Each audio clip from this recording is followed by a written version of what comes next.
You know what, we are go for astronaut load. How exciting is that? Let's check out the astronauts back in their Rivians there. They are ready to go to space. All right, here we go guys. How exciting is this? Come on, the startup Rivian just received a sizable investment from Jeff Bezos, but it appears that this investment has put severe pressure on Amazon, the corporation that gave him his start. The Rivian R1 appears in all of the significant Blue Origin events, which is obviously no coincidence. Musk even called it out that behind this transaction, Jeff Bezos has hidden motives. So what exactly is Jeff Bezos getting at? Let's find out in today's episode of Tesla Fans. Welcome back to our channel.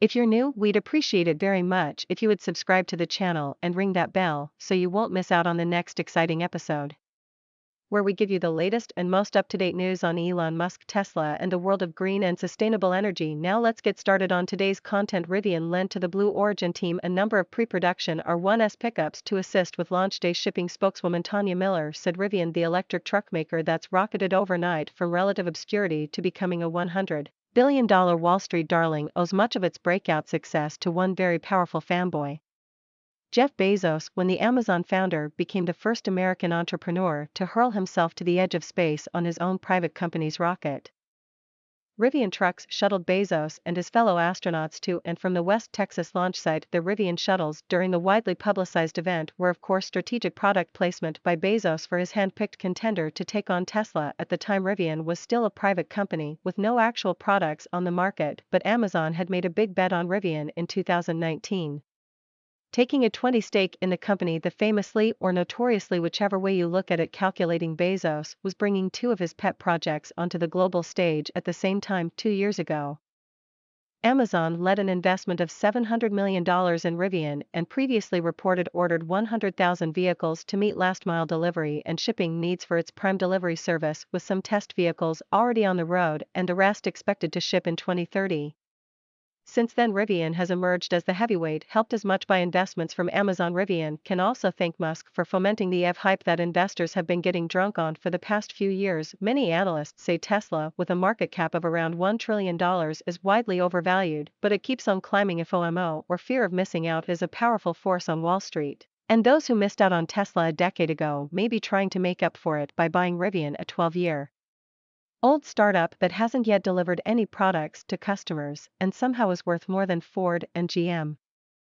Whether Rivian can live up to the hype is anyone's guess. For an investor, it's a comfort to know that Rivian has the backing of someone with pockets as deep and grudges as bitter as Bezos's. Investing is always risky, but one thing we can count on is that uber-rich men will literally buy entire companies to spite their enemies rather than go to therapy. And Musk was prompted to speak out against the lack of transparency from Rivian, a startup, and Jeff Bezos, the second richest person in the world, by this perplexing investment from Bezos. As Amazon announced record earnings amid the pandemic, CEO Jeff Bezos said that he would be stepping down from his position, passing the torch to Andy Jassy, who leads Amazon Web Services, the massively successful cloud computing and digital infrastructure division. Bezos will become the company's executive chairman and devote himself to various other interests, including his rocket company, The Washington Post, and climate philanthropy. For Bezos, the transition makes sense, but it's more than just one oligarch's passage into the next chapter of his life. The executive shuffle at Amazon merely affirms how massive and powerful the company has become, a self-sustaining behemoth that no matter who's at the helm will continue devouring industry after industry with no end in sight. Bezos' move also suggests that the window to tame this rapacious monster may be rapidly closing. The sprawling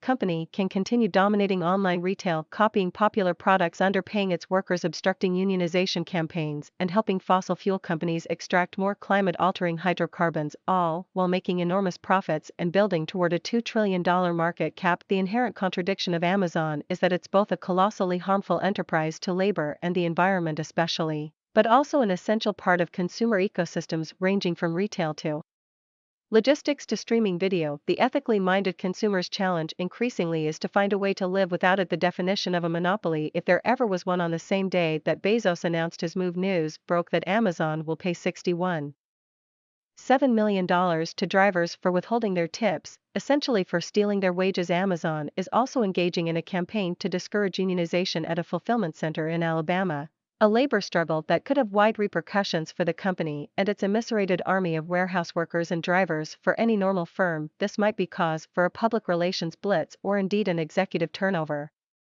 The company's uncanny PR strategy has been not to engage its critics, shrug off tales of scandal and exploitation with silence or anodyne statements. Unshackled from his daily corporate duties, Bezos can act as a roving representative of Amazon's interests. The current dangers of Amazon, which is to labor the environment, small businesses, and minimum wage workers, are all too clear, particularly in terms of capitalization and investment. Amazon has had far too many unresolvable issues. It appears that Jeff Bezos' decision to step down as CEO is simply an attempt to hide his own and Amazon's transgressions. Things get even more difficult when Rivian takes up 20% interest in Amazon. Bezos is continuing to pay workers low wages and support projects of fossil fuel energy companies to get more capital and pour into Rivian. But what about Rivian's business? Rivian, the best funded startup in U.S. history, said losses during its initial years of electric truck production were nearly $5 billion, and that ongoing tight supply of computer chips, components, and raw materials mean it can only build about 25,000 pickup subs and delivery trucks this year. The California-based automaker, founded by CEO R.J. Scaringe,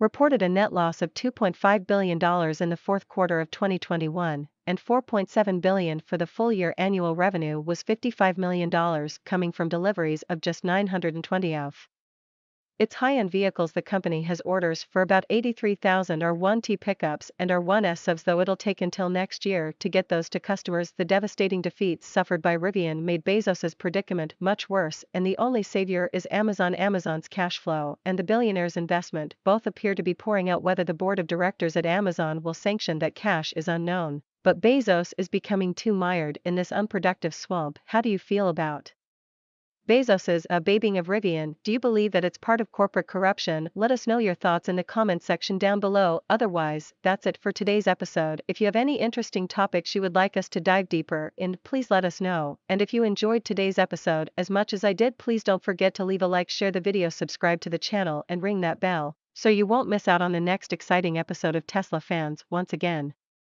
from all of us here, we thank you so much, and we hope to see you again next time. Until then, have a good one and safe travels.